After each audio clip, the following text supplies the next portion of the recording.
오늘 하나님 말씀은 에베소서 2장 19절에서 22절 말씀입니다. 에베소서 2장 19절에서 22절 말씀인데요. 저희가 말씀이 길지 않기 때문에 한 목소리로 합독을 하도록 하겠습니다.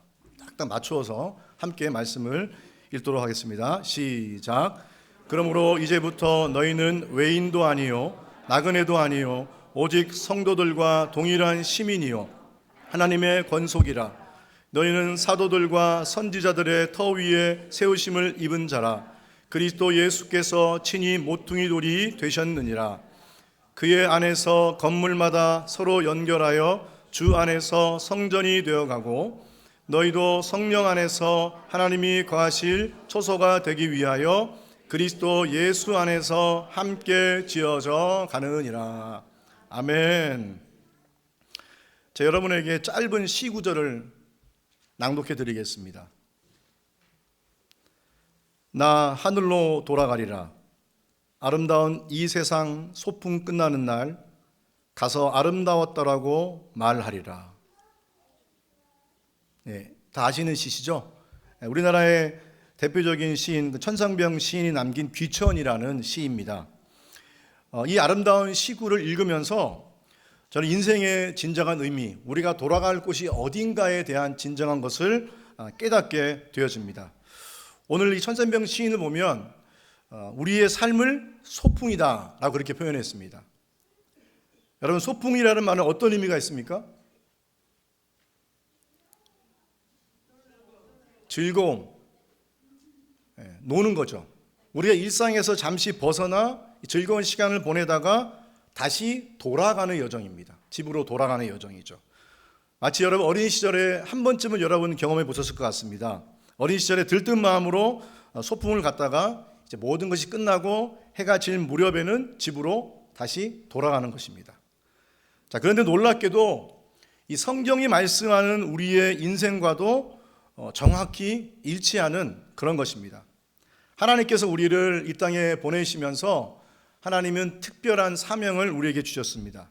그것이 무엇이냐면 우리가 이 땅을 살아가면서 이 땅에서 천국을 향해서 거룩한 여행을 하는 것입니다. 그런데 안타깝게도 오늘날 많은 그리스도인들이 이 진리를 잊고 사는 것 같습니다. 마치 이 세상이 영원한 거처인 것처럼 이 땅에 깊이 뿌리를 내리고 정착하려고 합니다. 그리고 여행자로서 가볍게 걸어야 할 것인데 무거운 짐을 지고 이 땅에서 주저앉으려고 합니다. 우리는 여러분 분명하게 기억해야 될 진리가 있습니다. 그것이 무엇입니까? 이 땅은 우리의 집이 아닙니다. 우리가 살아야 할 영원한 곳은 바로 저 하늘나라입니다. 천국을 향해 가는 순례자들이 바로 우리인 것입니다. 때로는 힘들고 지친 여정일 수 있습니다. 그런데 이 모든 여정을 다 마치고 우리가 천국 문 앞에 도착했을 때 우리 하나님께서 우리를 맞아주시면서 우리를 안아주시면서 수고했다, 사랑하는 내 아들아, 내 딸아 부르시면서 우리를 기쁨으로 맞아주실 것입니다. 그래서 오늘은 우리가 말씀을 통해서 이 땅을 살아가는 천국 여행자의 삶이 무엇인가를 함께 살펴보기를 원합니다. 이 마음이 여러분의 지친 마음을 위로하고 그리고 힘든 여정, 이 땅에 살아가는 그 힘든 여정을 끝까지 완주할 수 있는 그런 힘을 제공하는 귀한 말씀이 되기를 소망합니다. 자, 첫 번째로 우리가 볼 것은 천국 여행자라고 말했습니다. 천국 여행자는요, 예수 그리스도를 믿고 구원받은 자입니다. 예수 그리스도를 믿고 구원받은 자가 천국 여행자입니다. 이 천국 여행자의 첫 번째 의미는 바로 예수 그리스도를 믿고 구원받은 자이죠. 자, 바울이 에베소 교회를 향해서 예수 그리스도를 믿을 때 하나님 나라의 시민이 되고 하나님 나라의 가족이 된다라고 그렇게 편지를 쓰고 있습니다. 자, 19절 말씀이죠. 19절 다 함께 읽어볼까요? 시작. 그러므로 이제부터 너희는 외인도 아니요 나그네도 아니요 오직 성도들과 동일한 시민이요 하나님의 권속이라. 자, 바울은 에베소 교회 성도들을 향해서 말씀하고 있습니다. 예수 그리스도를 믿을 때 우리가 하나님의 나라의 시민이 되고 하나님 나라의 권속, 즉 가족이 된다. 그렇게 말씀하고 있습니다. 하나님을 믿을 때 우리가 하나님의 자녀가 되고 하나님의 가족이 된다는 이야기는 예수 그리스도를 믿는 것이 천국 시민이 되는 것의 첫 번째 발걸음이라는 것입니다. 천국 여행자가 되려면 반드시 예수 그리스도를 믿어야 합니다. 그럴 때 우리가 천국 여행을 시작하는 것이 되는 것입니다. 자, 그런데 안타깝게도 예수 그리스도가 아닌 다른 것이 천국 시민의 조건이다라고 생각하는 분들이 계십니다. 이런 분들입니다. 우리 집안이 대대로 예수 믿는 가문이다. 그래서 나는 당연히 천국 시민이지 라고 생각합니다. 내가 교회를 다닌 지 얼마 됐는데 나는 당연히 천국 시민이지. 내 직분이 목사이고 장로이고 권사이고 집사인데 당연히 천국 시민이지. 내가 교회에서 얼마나 많이 봉사하는데 나는 당연히 천국 시민이지 라고 생각하는 분들이 계신다는 겁니다. 자, 근데 여러분 성경을 잘 보시면요, 성경은 이러한 조건들이 천국 시민의 조건이라고 말하고 있지 않습니다. 천국 시민이 되는 방법, 천국의 여행자가 되는 방법은 하나밖에 없습니다. 무엇일까요? 예수 그리스도를 믿는 것입니다. 요한복음 14장 6절 말씀이죠. 우리 함께 읽어볼까요? 시작. 예수께서 이르시되 내가 곧 길이요 진리요 생명이니 나로 말미암지 않고는 아버지께로 올 자가 없느니라. 예수 그리스도만이 길이요 진리요 생명이다라고 말씀하고 있습니다. 바울은 또 사도행전 4장 12절에 이렇게 선포하고 있습니다. 함께 읽겠습니다.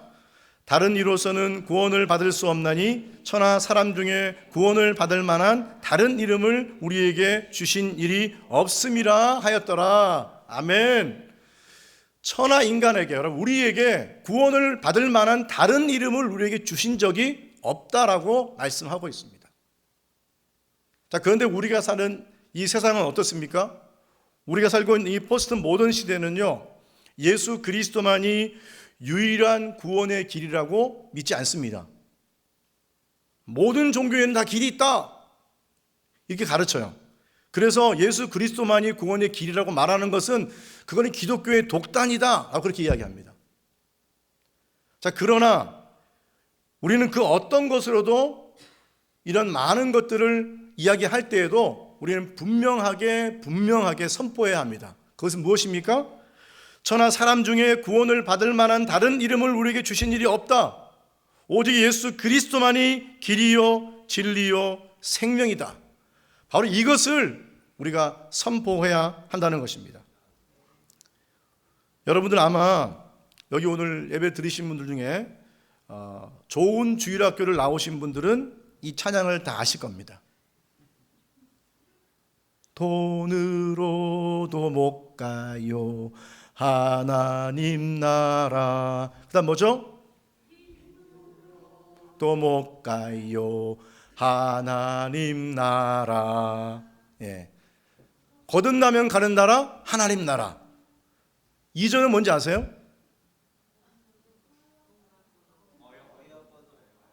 어여뻐도. 그건 3절입니다 2절은 뭐냐? 2절은 벼슬로도 못 가요 지식으로 못 가요. 이게 2절이에요 3절은 어여뻐도 못 가요 맘착해도 못 가요. 우리 집사님은 정말 좋은 주일학교 나오신 거예요. 3절까지 이걸 아시는 분들이 드뭅니다. 여러분, 이 주일학교 찬양에 담고 있는 중요한 메시지가 뭡니까? 믿음으로만 갈 수 있다는 거예요. 누굴 믿음으로? 예수 그리스도를 믿음으로만 우리는 천국 여행을 시작할 수 있다는 것을 우리에게 말씀을 해주고 있습니다. 자, 그런데 이 예수님을 믿을 때 그냥 예수님을 믿는 것이 아니에요. 어떤 예수님을 믿어야 돼요? 나를 대신해서 고난받으시고 죽으시고 부활하신 그 주님을 믿어야 해요. 더 나아가서 우리의 입술로 예수님을 나의 구세주로 고백하고 영접해야 합니다. 이것이 바로 진정한 천국 여행자의 첫 번째 발걸음이라는 것입니다. 로마서 10장 10절 말씀입니다. 다 함께 읽겠습니다. 시작. 사람이 마음으로 믿어 의에 이르고 입으로 시인하여 구원에 이르느니라. 뭐라고 말씀하고 있습니까? 마음으로 믿어 의에 이르고 입으로 시인하여 구원에 이르느니라. 믿고 입으로 시인해야 한다는 것입니다. 여러분, 아무리 교회를 오래 다녀도, 아무리 대대로 믿음의 가문이어도, 직분이 있거나 봉사를 열심히 해도 나를 위해 죽으시고 부활하신 예수님 믿지 않으면 구원받은 사람이 아니라는 겁니다. 천국 여행자가 아니라는 겁니다. 사랑하는 성도 여러분, 혹시 이 시간 예배를 드리는 분들 가운데 예수 그리스도를 개인의 구세주로 고백하고 영접하지 않으신 분이 계십니까? 그렇다면 지체하지 마십시오. 조금도 망설이지 마십시오. 바로 오늘 예수 그리스도를 믿음으로 고백하고 그분을 영접하시기 바랍니다. 그리고 예수 그리스도를 믿어서 하나님의 자녀가 되어서 그 하나님 나라의 놀라운 감격을 누리시는 여러분 되시길 바랍니다. 그리고 이미 예수 그리스도를 믿고 천국을 향해 가는 여행자가 되셨습니까? 그렇다면 나를 구원해 주신 은혜에 감격하며 그리고 감사함으로 끝까지 그 길을 달려가시기를 축원합니다. 두 번째로 천국 여행자는 예수님을 닮아가는 과정 중에 있는 자입니다. 예수님을 닮아가는 과정 중에 있는 자입니다. 바울은 21절과 22절 말씀에서 우리에게 아주 중요한 우리의 정체성을 이야기해 주고 있습니다. 우리 한번 읽겠습니다. 21절, 22절 시작. 그의 안에서 건물마다 서로 연결하여 주 안에서 성전이 되어가고 너희도 성령 안에서 하나님이 거하실 처소가 되기 위하여 그리스도 예수 안에서 함께 지어져 가느니라. 아멘. 이 바울은 21절과 22절 말씀에서 우리의 아주 중요한 정체성을 이야기해 주고 있습니다. 여러분, 오늘 이 말씀을 잘 귀를 기울이셔 들어야 합니다. 자, 21절 말씀 보면 주 안에서 성전이 되어가고, 그리고 22절 보면 그리스도 안에 함께 지어져 가느니라 하는 이런 표현이 등장을 하게 됩니다. 자, 성전이 되어간다. 성전이 되어간다는 이 표현은요, 영어로는 NIV에서는 오늘 보시면 rise라는 표현이 나옵니다. 그런데 ESV라든지 NASB 같은 경우는 grow, 자라난다라는 표현을 쓰고 있습니다. 자라난다. 그 다음에 지어져 간다라는 단어는요, 우리가 자라는 단어죠. 영어로 build, 바로 그 단어입니다. 근데 이 두 가지 동사가요, 여러분 현재형이에요. 제가 왜 이걸 말씀드리냐면 헬라어의 현재형은요, 지속적으로 계속해서 반복적으로 해야 하는 행동을 말씀해 주고 있는 거예요. 자, 그렇다면 자란다는 것도 마찬가지고 지어져 간다는 것도 마찬가지고 한번 완벽하게 자라는 것이 아니라 완전히 지어진 것이 아니라 어떤 과정 가운데 있었다고요? 자라는 과정 가운데 있고 지어져 가는 과정 가운데 있다는 것을 우리에게 말씀을 해주고 있습니다. 이게 왜 중요하냐면요, 우리 아이들의 양육 과정을 한번 설명해 보겠습니다. 아이가 태어나면 성장 과정을 거쳐서 어린이가 되고 또 청소년이 되고 성인이 됩니다. 근데 우리 아이들 보면 인격적으로 아직 다 미숙해서 자라지 않았기 때문에, 완전하지 않았기 때문에 뭘 많이 합니까? 실수를 많이 해요. 실수를 계속적으로 반복을 하게 됩니다. 싸우기도 하고요, 또 넘어지기도 하고, 어떨 때는 저것 좀 안 했으면 좋겠는데 했는데 계속적으로 실수를 반복하는 우리 어린아이들의 모습을 보게 되었습니다. 이게 왜 중요하냐면요, 오늘 이 말씀은 바로 우리들이 그러한 정체성을 가지고 있다는 것을 말씀해 주고 있습니다. 우리들도 여러분 연약하고 부족해서 실수를 반복하는 실수투성이입니다. 어린아이들이 잘하고 있는 것처럼 우리들도 여전히 그리스도 안에서 잘하고 있는 중이고요, 또 건물로 따지면 지어져 가고 있는 그런 중이라는 것입니다. 그러니까 우리는 완벽하지 않습니다, 여러분. 우리는 완전하지 않아요. 우리는 불완전합니다. 이 불완전하다는 사실을 우리는 날마다 여러분 기억해야 합니다. 바울은 바로 그 고백을 로마서 7장에서 하고 있습니다. 7장 19절 말씀과 24절 말씀을 읽어보겠습니다. 19절입니다. 내가 원하는 바 선은 행하지 아니하고 도리어 원하지 아니하는 바 악을 행하는도다. 24절. 오호라 나는 곤고한 사람이로다. 이 사망의 몸에서 누가 나를 건져내랴. 누가 한 말입니까? 바울이 한 말이에요. 바울이 어떤 사도죠? 대사도, 예수님을 만난 사람이에요. 근데 바울조차도 뭐라고 말씀하고 있습니까? 도리어 원하지 아니하는 악을 행하고 있다. 내가 이 공고한 사람을 누가 이 몸에서 건져낼 수 있을까라고 하나님께 부르짖고 있다는 것입니다. 이 사도 바울도요, 완전하지 않아서, 완벽하지 않아서 실수하고 넘어지고 있다는 거예요. 바로 그것을 우리에게 말씀해 주고 있습니다. 이 로마서 7장에서 마르틴 루터는 위대한 진리를 하나 발견했습니다. 그것이 무엇이냐면 바로 이것이죠. 우리는 그리스도의 구속을 통해 구원받았지만 여전히 우리 안에 죄의 본성이 존재하며 그 죄와 싸워가며 성장해야 한다. 우리는 여러분 연약합니다. 우리는 부족해요. 죄를 지을 수밖에 없는 그러한 불완전한 사람이라는 것을 여러분 기억해야 합니다. 연약하고 부족해서 넘어질 수밖에 없는 거죠. 그렇기 때문에 누구나 다 그러한 존재이기 때문에 신앙의 연륜이나 직분에 상관없이 누구나 다 연약합니다. 그렇기 때문에 서로 잘났다고 사실 싸울 필요가 없어요. 왜냐하면 저나 여러분이나 다 똑같다는 이야기입니다. 이 이야기를 전문적인 용어로 뭐라고 말씀하신지 아십니까? 정확히 말하면 도긴개긴. 다른 말로 바꾸면 도토리 키재기라는 얘기입니다. 그러니까 다 똑같다는 거예요. 목사인 저도 여러분과 다 뭐예요? 똑같이 연약하고 부족한 실수투성이의 사람이라는 것입니다. 그래서 우리는 이 교회 안에서 연약한 성도들을 바라볼 때 우리의 관점이 바뀌어야 돼요. 저를 잘 따라해 보세요. 혹시 교회 안에서 실수하고 연약해서 넘어진 성도가 있다, 이렇게 하시면 됩니다. 그럴 수도 있지. 한번 따라해 보세요. 시작. 그럴 수도 있지. 그럴 수도 있지요. 왜? 아는 게 아니라 그럴 수도 있지. 연약하니까 넘어질 수 있지.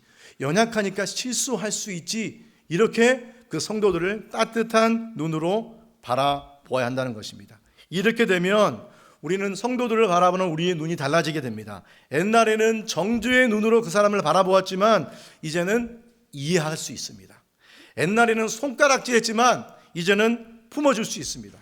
서로 비난했지만 이제는 그 영혼을 위해서 기도할 수 있게 됩니다. 왜요? 누구나 다 연약하니까. 사랑하는 성도 여러분, 우리 모두는 어린아이와 같이 자라는 과정 중에 있습니다. 자라는 과정 중이기에 누구나 실수할 수 있고 넘어질 수 있습니다. 그래서 이제부터 성도들을 바라볼 때 정죄보다는 이해 눈으로 바라봐 주십시오. 손가락질보다는 두 손을 펴고 마음을 열고 품어 주십시오. 그리고 비난보다는 그분을 위해 기도해 주시기 바랍니다. 이러한 그리스도 안에서 나의 정체성을 올바르게 발견할 수 있는 저 여러분 되시기를 주님의 이름으로 축원합니다. 마지막 세 번째는 천국 여행자는 혼자 가는 여행이 아니라 함께 하는 여행입니다. 함께 하는 여행.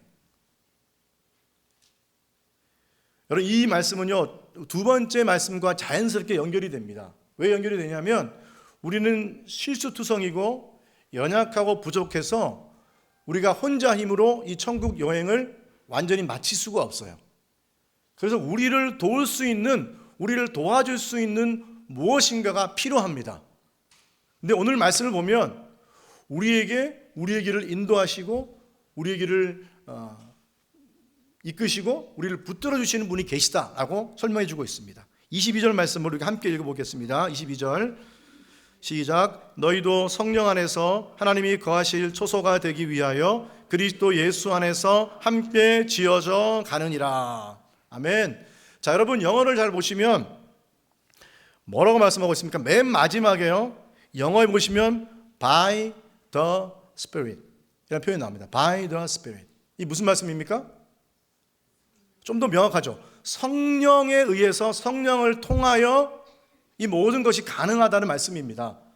다시 말하면 우리가 천국의 여행을 걸어갈 때에 우리의 힘으로는 도저히 걸어갈 수 없어요. 그럴 때 누구를 보내주셨습니까? 성령님을 우리에게 보내주셨어요. 그래서 우리가 이 길을 걸어갈 때에 우리를 도와주세요. 우리를 지도해 주세요. 우리에게 힘을 주세요. 끝까지 붙들어 주세요. 그래서 우리가 그 천국 여행을 마칠 수 있도록 우리와 함께 해주시는 분이 바로 성령님이라는 사실입니다. 이 사실을 믿으십니까? 로마서 8장 26절 말씀 우리가 함께 읽어보겠습니다. 이와 같이 성령도 우리의 연약함을 도우시나니 우리는 마땅히 기도할 바를 알지 못하나 오직 성령이 말할 수 없는 탄식으로 우리를 위하여 친히 간구하시느니라. 아멘. 저는 이거 읽을 때마다 얼마나 힘이 나는지 몰라요. 내 힘으로 할 수 없으니까 성령께서 나를 도우시는 겁니다. 내가 기도하는 중에도 나를 도우시고 내가 일상생활을 살아가는 동안에도 끊임없이 나를 붙드시는 분이세요. 자, 그 다음에 우리가 서로 연약해서 이 여행을 마칠 수 없기 때문에 하나님께서는 우리에게 천사를 보내주셨습니다. 그 천사가 누구일까요? 바로 여러분 옆에 있는 성도들입니다. 여러분 옆에 있는 성도들이에요. 예. 왜 이것이 중요하냐면요, 여러분 하나님께서 이 신앙생활을 위해서 교회 공동체를 우리에게 주신 거예요. 어떤 사람들은 이런 분들이 계세요. 신앙생활은 목사님 혼자 믿음생활 잘하면 됩니다. 혼자 하나님과 개인적인 1대1의 관계를 맺으면서 하나님과 정말 친밀한 관계를 누리면 그것이 좋은 신앙생활 아닐까요? 라고 말씀합니다. 맞는 말씀이기도 하지만 틀린 말씀이기도 합니다. 왜냐하면 하나님은 우리의 성숙을 위해, 우리의 신앙을 위해 교회 공동체를 하나님께서 주셨습니다. 우리가 잘하는 것은요, 딴 데 잘하는 것이 아니라 이 교회 공동체 안에서 서로 교제하며 서로 섬기면서 잘하게 하신 거예요. 제가 이 설교를 준비하면서 그리스도인은 어떻게 성장하는가 하는 책을 읽었습니다. 그 저자 헨리 클라우드라는 이 목사님은 하나님께서 어떻게 우리를 성장시키는지 고민을 많이 하신 분이에요. 그러면서 그 성장에 있어서 하나님의 플랜이 2개 있다라고 그렇게 얘기합니다. 하나는 하나님의 플랜 A, 그리고 하나는 하나님의 플랜 B입니다. 자, 플랜 A는 뭐냐? 플랜 A는 여러분들이 너무나 좋아하시는 거예요. 하나님께서 나의 삶에 초자연적으로 개입하셔서 치유의 역사를 일으킬 것이다 라는 믿음이 뭐예요? 플랜 A입니다. 여러분 다 좋아하시잖아요. 우리가 하나님께 기도할 때 하나님 제발 이 병을 고쳐주시옵소서, 하나님이 오셔서 한 번에 그 병을 고쳐주시는 것을 우리는 기대합니다.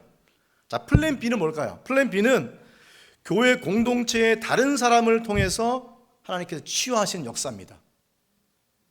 자, 그런데 이 저자이신 헨리 클라우드 목사님이요, 그의 삶을 지속적으로 돌아보면서 뭘 보았냐면 하나님께서 자기의 삶에 플랜 A로 자기를 치유하시지 않는다는 것을 깨달았어요. 오히려 하나님께서 플랜 B를 통해서 자기를 치유하고 있다는 사실을 깨달았어요. 그러니까 내심 서운한 거죠. 하나님 내가 원하는 건 그게 아닌데요. 하나님이 짠 나타나셔가지고 한번 손 쫙 대시면 그냥 깨끗하게 치유되는 거, 저는 그걸 너무나 원하고 있어요 라고 기도했는데 하나님은 그렇게 해주시지 않았다는 것입니다. 그러면서 이분이 에베소서 4장 16절을 읽으면서 아주 놀라운 비밀을 발견합니다. 자, 에베소서 4장 16절 말씀을 함께 읽겠습니다. 시작.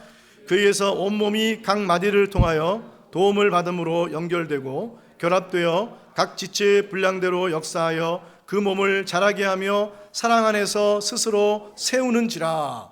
자, 이 말씀을 보면 그에게서 온몸이 각 마디를 통하여 도움을 받음으로 연결되고, 여러분 이 말씀이 무엇에 대한 말씀이죠? 교회에 대한 말씀이에요. 교회 성도들이 그냥 따로따로 개별적으로 존재해 있는 존재가 아니라 성령 안에서 각 마디가 서로 육체가 연결되듯이 연결되어져서 서로 뭘 받아서? 도움을 받아서 서로 연결되어 있다고 말씀하고 있는 거예요. 이걸 보면서 뭐가 중요합니까? 하나님께서는 여러분 교회 공동체를 향하신 플랜 A는요, 초자연적인 역사가 아니에요. 하나님께서 원하시는 교회 공동체를 향한 플랜 A는 바로 사람이었습니다. 관계입니다. 그래서 여러분의 속해 있는 공동체 안에서 여러분 옆에 있는 장로님을 통해서, 권사님을 통해서, 집사님을 통해서 여러분들을 돕고 여러분들을 치유하시고 여러분들과 함께 하신다는 겁니다. 그분이 쓴 글을 제가 그대로 인용해서 함께 제가 읽어드리도록 하겠습니다. 나는 하나님이 초자연적인 기적을 통해 은혜를 베푸시기를 기다렸다. 그분은 그런 나에게 사람들을 통해 은혜를 베푸셨다. 나는 그분이 내게 직접 말씀해 주시기를 기다렸다. 하나님은 그런 나에게 사람들을 통해 말씀하셨다. 나는 하나님이 내 삶의 방향을 직접 인도해 주시기를 기다렸다. 하나님은 그런 나에게 사람을 통해 갈 길을 제시해 주셨다. 나는 하나님이 나의 우울증을 치료해 주시기를 기다렸다. 하나님은 그런 나에게 특별한 사람들을 통해 위로를 건네주셨다. 여러분 잘 보십시오. 하나님과 동행하는 삶은 공동체 안에 속해 있는 삶, 교회 공동체 안에 속해 있는 삶이라는 것을 여러분 받아들이셔야 됩니다. 우리는 혼자 힘으로 이 세상을 살아가도록 지음받지 않았습니다. 하나님께서 우리를 교회 공동체로 부르셨고 옆에 있는 형제 자매, 옆에 있는 여러분들, 옆에 있는 분들을 통하여서 하나님께서 자라게 하시고 치유하게 하시고 교제하게 하시고 하나님의 일을 이루게 하신다는 것입니다. 그러므로 여러분 옆에 있는 분들 너무 여러분 소중하게 여기셔야 됩니다. 옆에 있는 분들 손 한번 잡아주세요. 당신은 나의 천사입니다. 이렇게 고백해 보세요. 네. 여러분은 저의 천사고요. 저는 여러분의 천사입니다. 하나님은 여러분의 옆에 있는 성도들을 통해 은혜를 베푸시고요. 성도들을 통해 하나님의 길을 인도하시고 성도들을 통해 말씀을 들려주시고 여러분을 치유하십니다. 그것이 바로 옷이 우리 교회를 세우신 목적입니다. 옷이 우리 교회, 그 목적을 여러분 기억하시고 우리 옆에 있는 성도들을 날마다 소중히 여기는 그런 삶을 사시기를 주님의 이름으로 축원합니다. 말씀을 마치겠습니다. 사랑하는 성도 여러분, 우리 이 땅을 살아가면서 천국을 향해 가는 여정은 결코 쉽지 않습니다. 어떻게 보면 우리가 예상한 것보다 훨씬 더 어려운 여정일 수 있습니다. 그러나 오늘 이 말씀을 꼭 기억하신다면 여러분의 여정은 쉬운 여정이 될 수 있습니다. 아직 예수 그리스도를 영접하지 않으신 분이 계시다면 오늘 바로 그 첫 걸음을 내딛는 순간이 되시기 바랍니다. 예수 그리스도를 여러분 구세주로 영접하시고 그리고 그 영원한 생명의 여정을 오늘 시작하시기 바랍니다. 여러분 우리는 완전하지 않습니다. 때로는 넘어지고 실수하고 연약함을 보일 수 있습니다. 그러나 그렇기 때문에 이 여정을 멈추는 것이 아니라 오히려 우리의 부족함을 인정하고 성령님의 도우심을 구하며 겸손하게 주님을 의지하십시오. 그리고 마지막으로 여러분 옆에 있는 우리 동행자들을, 가족들을 소중하게 여기시기 바랍니다. 서로 이해하고 용납하며 함께 기도하며 격려하면서 천국을 향해 나아가시는 그런 귀한 천국 여행자의 삶을 살아가시는 우리 모든 성도들이 되시기를 주님의 이름으로 축원합니다. 우리 시간 함께 기도하겠습니다.